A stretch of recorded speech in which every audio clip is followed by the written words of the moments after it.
गौतम जी, उनका स्वागत करना चाहता हूं। इन्होंने समय निकाला और आज मेरे साथ हैं आज लुधियाना में।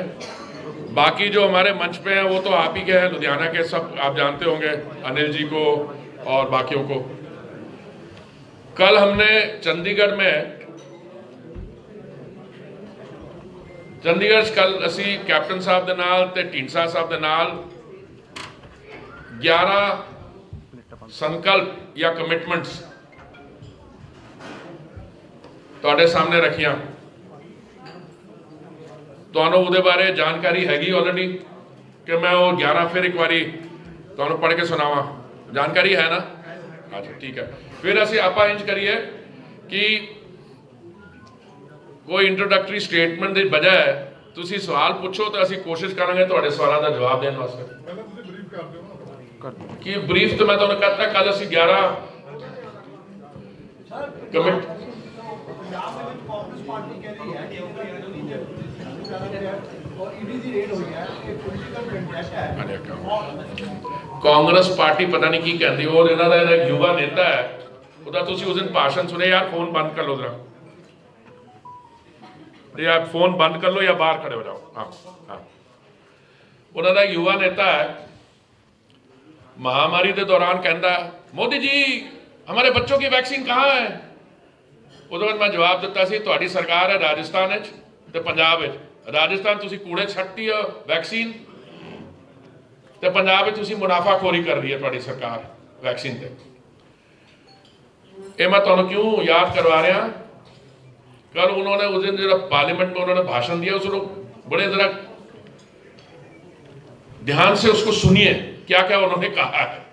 अगर उसमें से कुछ बातें आपको समझ आ जाए तो फिर मेरे से कर लेना।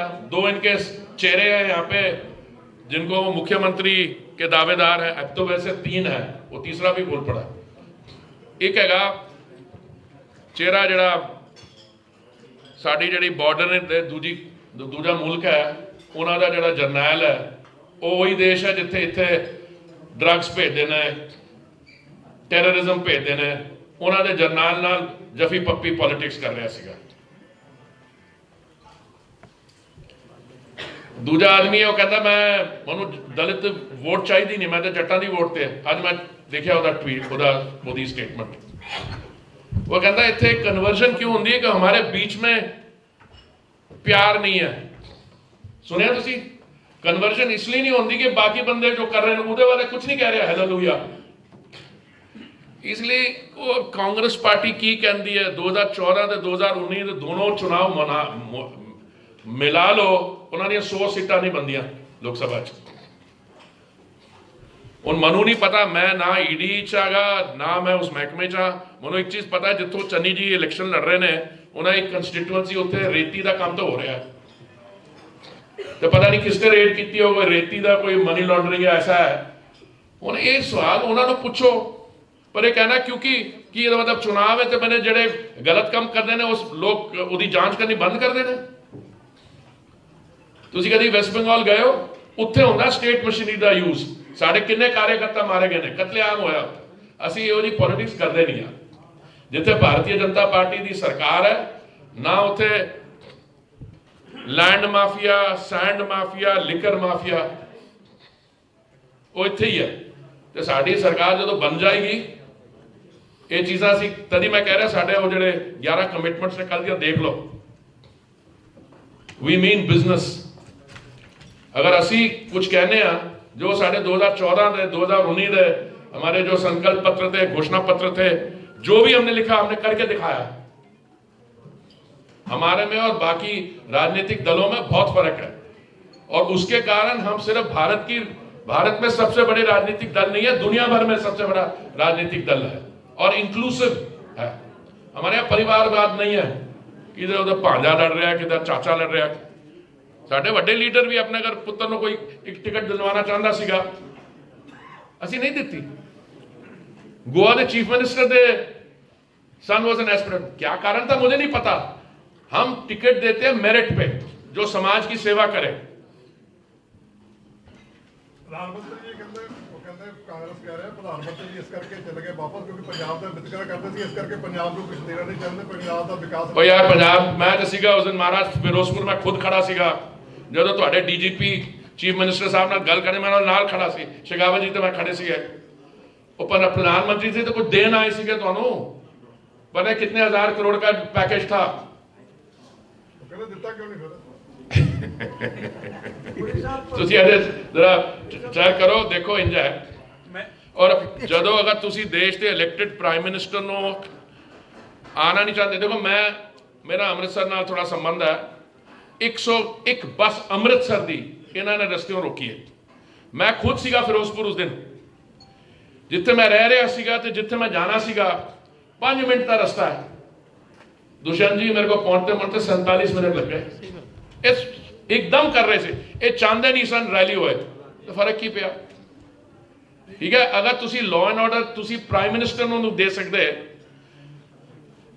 फिर कहते नहीं वो अरे भाई साहब इतनी बार बारिश थी तब भी हमारे कार्यकर्ता सारे स्टेट से वहां पहुंचे। ਸਰ ਮੋਦੀ ਜੀ ਹੁਣ ਦੁਬਾਰਾ ਕਦੋਂ ਆ ਰਹੇ ਨੇ? ਇਹ ਸਵਾਲ ਦਾ ਜਵਾਬ पार्टी देगी, कदों आएंगे, किस दिन आएंगे, क्या मीडियम होगा एक्सेट्रा, उसको आपको भी जल्दी जानकारी मिल जाएगी। मैडम जी एक मिनट हो गया, one by one please, one by one. ਜਿਹੜੀਆਂ ਨੇ ਮਹਿੰਗਾਈ ਜਿਹੜੀ ਵਧੀ ਹੈ, ਡਬਲ ਹੋ ਗਏ ਨੇ ਆਲਮੋਸਟ, ਜਿਹੜੀਆਂ ਚੀਜ਼ਾਂ ਦੇ ਜਿਹੜੇ ਰੇਟ ਨੇ, ਪ੍ਰਾਈਸ ਨੇ ਡਬਲ ਹੋ ਗਏ। ਉਹਦਾ ਕੀ ਕਾਰਨ ਹੈ? ਮੈਂ ਨਹੀਂ महंगाई सरकार कंट्रोल कर दी है।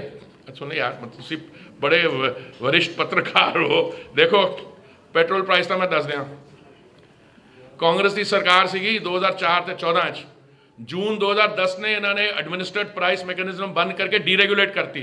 डीरेगुलेशन का की मतलब है कि जो इंटरनेशनल प्राइस होगी उस ते डीलर अपना मार्जिन लेगा, फ्रेट रेट रहेगा तो एक्सचेंज रेट होएगा वो होएगा।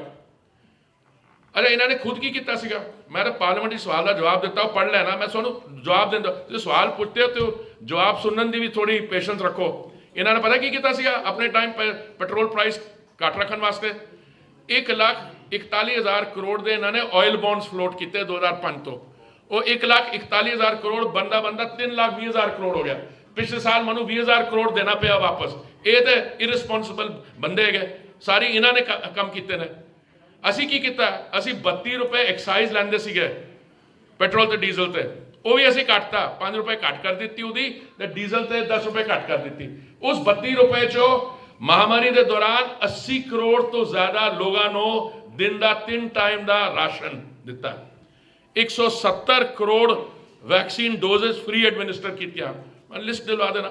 स्टेट गवर्नमेंट ने की किया, वो भी तो वैट लेंदे ने। ठीक है, अच्छा तुम इंज कहो तो पंजाब की गवर्नमेंट या महाराष्ट्र की गवर्नमेंट को जो दारू का जो टैक्स लाइन थोड़ा घट कर दे। दारू भी महंगी हो रही है कि नहीं, वो सस्ती हो रही है इतने। ਉਹਨੇ ਉਹ ਦੂਜਾ ਉਹ ਤੇ ਉਹਦਾ ਆ ਰਿਹਾ ਦਿੱਲੀੋਂ, ਉਹ ਦਿੱਲੀ ਦਾ ਮਾਡਲ ਦਿਖਾ ਕੇ ਉਹ ਪੰਜਾਬ ਨੂੰ ਕਹਿੰਦਾ ਮੈਂ ਨਸ਼ਾ ਮੁਕਤ ਕਰਨਾ।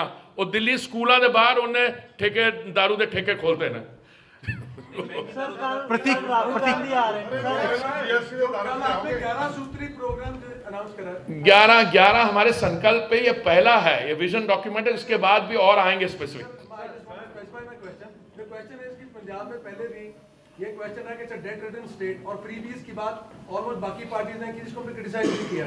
जो आपका ये 11 संकल्प कार्यक्रम है, ये बाकियों से कैसे डिफरेंट है? और इसके लिए I am so happy my friend you asked this question। साडा ਜਿਹੜਾ ਹੈਗਾ 11 ਪੁਆਇੰਟ ਨੇ, ਉਹਦੇ ਚ ਅਸੀਂ ਫ੍ਰੀਬੀਜ਼ ਨਹੀਂ ਦਿੱਤੇ। ਕੁਝ ਹੈਗੇ ਸਾਡੇ ਵੀ, ਕੁਝ ਹੈਗੇ ਮਤਲਬ ਕੰਪੀਟੀਟਿਵ ਕੰਪਲਸ਼ਨ ਹੋ ਜਾਂਦੀ ਹੈ। ਤੁਸੀਂ ਕੋਈ ਗੱਲ ਕਰੋਗੇ ਭਾਈ ਸਾਹਿਬ ਵੀ ਕਰਨ, ਫਿਰ ਕਹੋਗੇ ਯਾਰ ਅਸੀਂ ਰਹਿ ਗਏ, ਅਸੀਂ ਵੀ ਥੋੜੀ ਕਰ, ਇੰਨੀ ਨਹੀਂ ਹੈ। ਅਸੀਂ ਕਿਹਾ ਕਿ ਅਸੀਂ 1 ਲੱਖ ਕਰੋੜ ਇਨਫਰਾਸਟ੍ਰਕਚਰ ਤੇ ਇਨਵੈਸਟ ਕਰਾਂਗੇ ਅਗਲੇ 5 ਸਾਲ 'ਚ। 1 ਲੱਖ ਕਰੋੜ ਓਕੇ। ਅਸੀਂ ਹੋਰ ਵੀ ਕੀਤੀਆਂ ਨੇ। ਮਨੋ ਇਹ ਪੁਲਿਸ ਸਾਹਿਬ ਥਾਣੇਦਾਰ ਸਾਹਿਬ ਅਤੇ ਐਸਪੀ ਸਾਹਿਬ ਖੜੇ ਨੇ, ਉਹ ਕਹਿੰਦੇ ਅਸੀਂ 33% ਰਿਜ਼ਰਵੇਸ਼ਨ ਪੁਲਿਸ ਫੋਰਸ ਵਿੱਚ ਵੀ ਲੇਡੀਜ਼ ਦੀ ਕਰਾਂਗੇ। ਮੈਂ ਤੁਹਾਨੂੰ ਪੜ੍ਹ ਕੇ ਸੁਣਾ ਦੇਣਾ। ਦੇਖੋ ਪੰਜਾਬ ਦਾ ਬਹੁਤ ਨੁਕਸਾਨ ਹੋਇਆ ਮਹਾਮਾਰੀ ਦੇ ਦੌਰਾਨ, ਠੀਕ ਹੈ ਕਿ ਨਹੀਂ? ਤੁਹਾਡੀ ਜਿਹੜੀ ਕੰਟਰੀਬਿਊਸ਼ਨ ਸੀਗੀ ਪੰਜਾਬ ਦੀ ਉੱਥੇ ਹੀ ਫਸ ਗਈ, ਥੱਲੇ ਆ ਗਈ। ਠੀਕ ਹੈ, ਹੁਣ ਅਸੀਂ ਕੀ ਕਿਹਾ ਆਪਣੇ ਉਹਦੇ 'ਚ, ਅਸੀਂ ਇੱਕ ਵਾਈਟ ਪੇਪਰ ਲਿਆਵਾਂਗੇ ਜਿਹੜਾ ਵਾਈਟ ਪੇਪਰ ਅਸੈਸਮੈਂਟ ਕਰੇਗੀ ਕਿ ਪੰਜਾਬ ਦਾ ਕਿੰਨਾ ਨੁਕਸਾਨ ਹੋਇਆ। तो मैं समझना उस नो लॉस नो कैलकुलेट करते वक्त सिर्फ महामारी के कारण लॉकडाउन के कारण नहीं, बाकी भी जो थोड़े इतने सप्लाई लाइन्स डिसरप्टेड रही हैं, ठीक है। तो पंजाब की इकोनॉमी वास्ते होर असी की स्टैप्स, मेरे को पूरे 11 पॉइंट मैं पढ़ के सुना देना, सारे बिल्कुल जाहिर ने, पर ये इकोनॉमिक एक्टिविटी नो रिवाइव करने वास्ते ने। एक मिनट पकड़ना इंडस्ट्री